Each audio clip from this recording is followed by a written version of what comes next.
What's going on, everybody? Welcome to another video on my channel, that boy Mike 95. Um, First, I would like to say major shout out to everybody that gave me feedback on the videos that I have. Subscribe to the channel. I'm beyond grateful. I'm gonna hold myself to a certain standard, upload more content, talk about things that I'm passionate about, gaming, tech. Starting off that trend of uploading more videos. I'm dropping a gaming video. We're gonna talk about my hot takes on Rise of Ronin.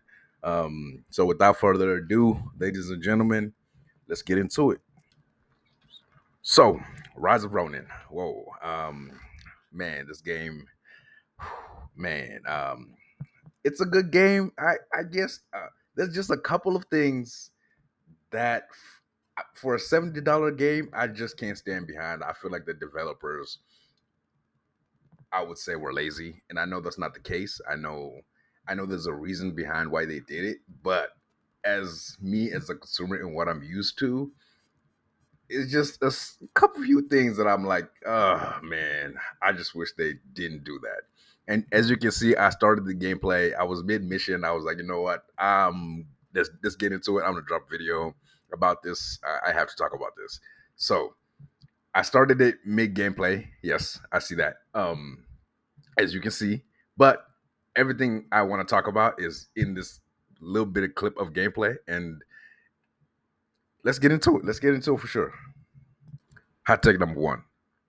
Um, would I recommend Rise of Ronin? No, I would not recommend Rise of Ronin. And the reason behind that is, first reason is my control player doesn't have a voice. I looked it up. I was like, wait a minute, is this how the game's supposed to be?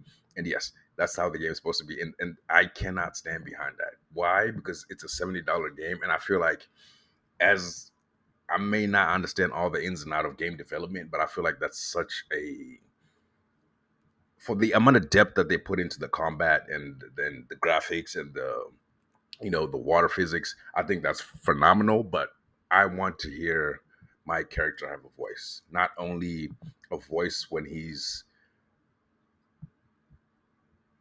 in combat. I would like to hear a voice when my character is interacting with other AI in the game. And the fact that my character doesn't have a voice for me is like, oh, come on, guys. Like, it's such a small minor detail, I think, for me as a gamer and a consumer, that I'm like, man, come on, man. I just wish they added that into the game. And for every time I play it, I just feel like something's missing, and that's one of it. The graphics are amazing.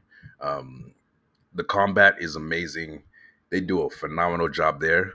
But I would like for my character to have a voice. I feel like I understand the vision behind it. They were like, we want the player to feel like that's them answering the question when they're asked questions, or that's them picking an option, which I'm all for that. But have that option, but also allow the consumer or the gamer to be like, hey, listen, I'm not a big fan of that. I want my character to have a voice. And that's one of the reasons that I just can't get into the game. I'd say one. Um, Hot take number two. It's too many options. What I mean by that is, like, especially when it comes to combat, there's so much. They went into so much depth into the combat that at a certain point, it's like, okay, this is just too many things that I have to remember. So when it comes to the combat, I know for a fact that I'm not scratching 1%. Like I'm not even scratching like 1% of what I'm supposed to be doing, because there's so much that my character can do that it told me in the beginning that I don't remember anymore, because it's like, come on. Sometimes I just want to dive back into the game and continue with the story without having to, like, okay, how do I do this again? How do I? What about the controls? What about this? Because as a gamer, you sometimes you get bored playing the same game, so you hop on maybe 2K and you hop on Warzone, and it's that muscle memory is always there. Whereas with this game, I feel like as soon as I hop off and I hop back in, I've already forgotten a lot of things, and I'm like, oh wow, I can do that. And as I go deeper into the story, I'm like, oh wow, I can do that. So I feel like, while I like having, I think it was a good idea on their part.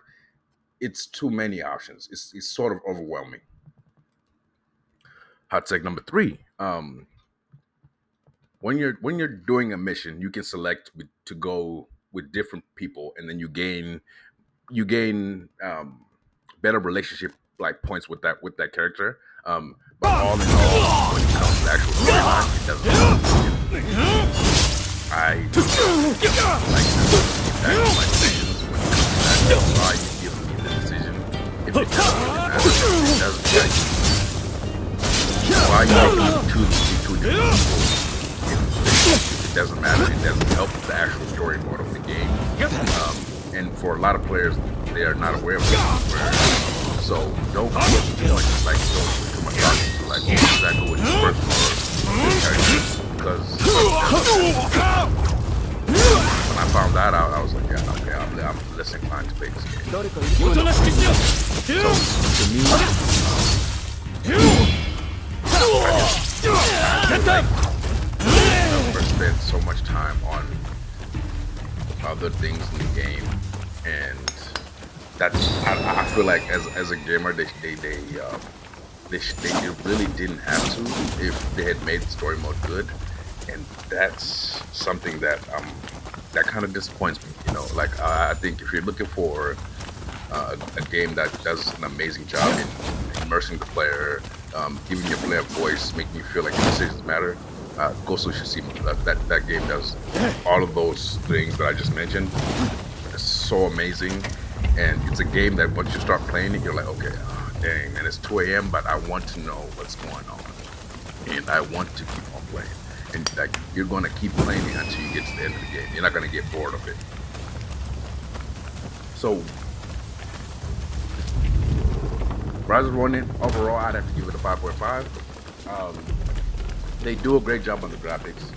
I know a lot of people, it was fun in the beginning, but it got real old to me real fast. And if you're looking for something to hold you over until Assassin's Creed comes out and you finish it, and I like the samurai. Again, I think you should definitely go on sale. I don't think it's worth like that. I feel like something it's different when, for example, Days Gone was a Sony exclusive. And when you play Days Gone, you're like, yes, there's things that are missing, but I can overlook those things. This game, I don't think overlook those things. It's not that fun. Wait till it's on sale. What best thing I can compare this game to is like a better developed, better based on the fact that what you have to go through those areas, level up, expose that area, save again, and then you fast travel there. Yeah, but it got real old really fast. What the hell are you? Those are my hot takes on Rise of Ronin. Thank you so much for watching. Give me a video, like, subscribe, spread, talk down, leave a comment. Let me know what your hot takes are. If you disagree, perspective. So thank you for watching. New tech video will come real soon. Thank you very much. Bye bye. That boy Mike signing out.